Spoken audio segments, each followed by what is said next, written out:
પાંચ પરગણા બ્રહ્મ સમાજ દ્વારા આયોજિત પાટણની અંદર આજે 13મો સમૂહ લગ્ન યોજાઈ રહ્યો છે। ત્યારે આપણી જોડે સમાજના મહાત્માજી ઊંડાઈવાળા બાપુ આપણી જોડે છે। આપણે એમની જોડે વાત કરીશું। બાપુ, આ સમૂહ લગ્ન યોજાઈ રહ્યો છે બ્રહ્મ સમાજનો, આપ શું કહેશો અને સમાજને શું અપીલ કરશો? આજે સમૂહ લગ્ન સમાજનો આજે 13મો સમૂહ લગ્ન યોજાઈ રહ્યો છે। એમાં પૂજ્ય આનંદ પ્રકાશ બાપુના જે વિચારો છે, એમનું જે સપનું હતું એ સપનું સાકાર થઈ રહ્યું છે। એમનું એક સપનું હતું કે જો કદાચ સમૂહ લગ્ન યોજાય તો સમાજમાં એકતા વધે, ભાવ વધે અને આર્થિક રીતે લોકોને મોટો ફાયદો થાય। એટલા માટે આ સમૂહ લગ્ન યોજાઈ રહ્યો છે અને સમગ્ર પાંચ બ્રહ્મ સમાજ આ સમૂહ લગ્નમાં ખૂબ યોગદાન આપે છે અને ખૂબ લાભ મેળવે છે। આનંદ પ્રકાશ બાપુની કૃપા। બાપુ, એક આવડો મોટો સમાજ હોવાના નાતે પણ અત્યારે જે પ્રમાણે કન્યાઓ થોડીક ઓછી છે, ક્યાંક સમાજમાં જાગૃતતા લાવવાની જરૂર છે। આપ આ માધ્યમથી શું કહેશો?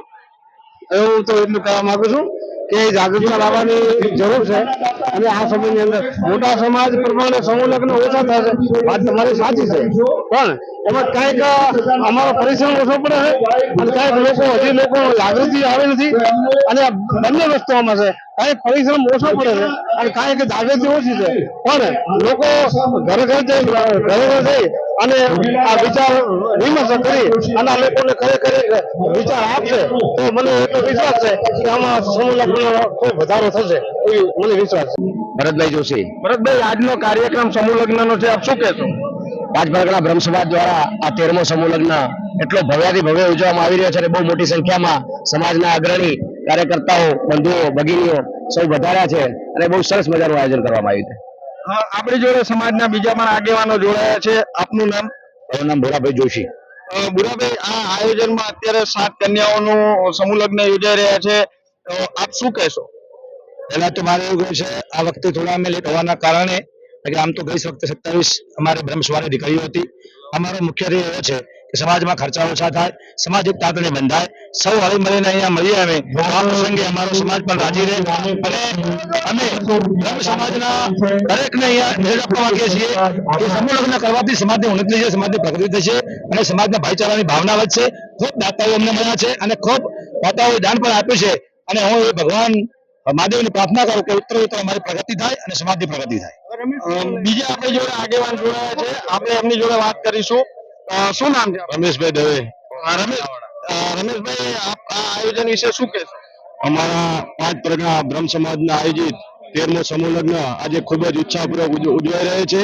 એમાં સમાજમાંથી રાજકીય, સામાજિક અને બ્રહ્મ બંધુઓ મોટી સંખ્યામાં ઉપસ્થિત છે અને સમાજના દાતાઓ દ્વારા ખૂબ જ બહોળી સંખ્યામાં દાન આપવામાં આવેલું છે અને આજે અમારો બ્રહ્મ સમાજ એક જ સાથે બંધાઈ રહ્યો છે અને સર્વ બંધુઓને મળે અને ખુશી વ્યક્ત કરું છું અને આનંદ પ્રકાશ બાપુને વિનંતી કરું છું કે આજે પ્રભુતામાં પગલા પાડી રહ્યા છે નવદંપતિને ખૂબ એમનું નિરોગી અને આરોગ્યપૂર્ણ જીવન વીતે એવી શુભેચ્છા પાઠવું છું। આપણી જોડે લાલદાસ બાપુ મહેસાણાથી પણ જોડાયા છે, આપણે બાપુ જોડે વાત કરીશું। બાપુ, આ 13મો સમૂહ લગ્ન યોજાઈ રહ્યો છે, આપ સમાજને શું સંદેશ આપવા માંગશો? પાટણ ઐતિહાસિક નગરી છે, એની અંદર પાંચ પરગણા બ્રહ્મ સમાજ દ્વારા આયોજિત 13મો સમૂહ લગ્ન ઉત્સવ બહુ ધામધૂમથી ઉજવાય છે, પણ આ વખતે થોડી એમ થાય કે સંખ્યા બહુ ઓછી છે, પણ આગેવાનોને ભલામણ કરી છે અને સમાજના દરેક વ્યક્તિઓને એવું સૂચન કરવામાં આવ્યું છે કે આ વખતે 7 છે પણ ટૂંક સમયની અંદર 70 ની સંખ્યા થવી જોઈએ। ત્યારે બ્રહ્મ સમાજ એમ થાય કે આ એકત્રિત થઈ ગયો છે અને પાંચે પરગણા બ્રહ્મ સમાજ એકત્રિત થઈને આ બીજું ઉઠાવીને અને આ કાર્ય સુખરૂપ પરિપૂર્ણ કરે એવા આનંદ પ્રકાશ બાપુના ચરણોમાં પ્રાર્થના છે। બાપુ, એક વ્યસન મુક્તિ એ બહુ મોટો પ્રોબ્લેમ છે, આપ એના વિશે સમાજને શું સંદેશ આપવા માંગો? હા, વ્યસન મુક્તિ માટે આપણા પાંચ પરગણા બ્રહ્મ સમાજની અંદર આનંદ પ્રકાશ બાપુએ સૌ પ્રથમ આશીર્વાદ આપવા માટે અહીં ગયા 1960 ની અંદર, કેમ કે એ વખતે કહુંબા પાણી બીજા બધા કુરિવાજો ખૂબ હતા, એને તેલંજની આપી દૂર કરવાના ખૂબ કોશિશ કર્યા અને અત્યારે હાલ સમાજની અંદર શિક્ષણ વધ્યું છે, આવકારો વધ્યો છે, પૈસે ટકી શકી છે અને વ્યસન મુક્તિ થવી જોઈએ અને નવ યુવાનોને ખૂબ પ્રાર્થના છે, વિનંતી સૂચન છે કે આ ભણતરની ઉપર વિશેષ શિક્ષણ ઉપર વિશેષ ધ્યાન આલે તો જ બાપુના આશીર્વાદ તમારી ઉપર રહેશે. નહીં તો દૈત્યોનો જેમ રખડવાનું છે, નહીં તો જેમ ભણવાનું છે. એમાં વર્ણાનામ બ્રાહ્મણો ગુરુ, જે બ્રાહ્મણ ગુરુ તરીકેનું સ્થાન છે એ પણ તમે ગુમાવી રહ્યા છો. એનું ખૂબ ધ્યાન રાખો, કેમ કે તમે વ્યસન મુક્તિ દૂર રહેશો તો બાપુના આશીર્વાદ હર હંમેશ તમારી સાથે જ રહેવાના છે.